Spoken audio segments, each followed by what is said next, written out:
नाजरीन इकराम अस्सलाम वालेकुम। मैं तुहाडे सामने जी एक पंजाबी का कथा पेश करदा। उम्मीद करदा तुसीं पसंद करोगे।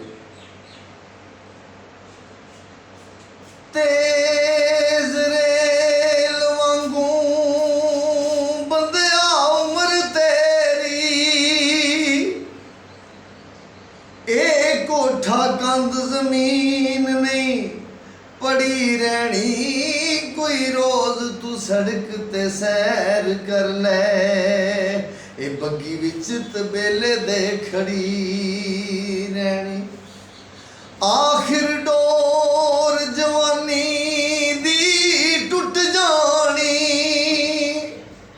ए गुड्डी जग ते सदा नहीं चढ़ी रहनी, वेख आलमा लख इलाज कर ले, हो जिंद नहीं हकीम दी अड़ी रहनी।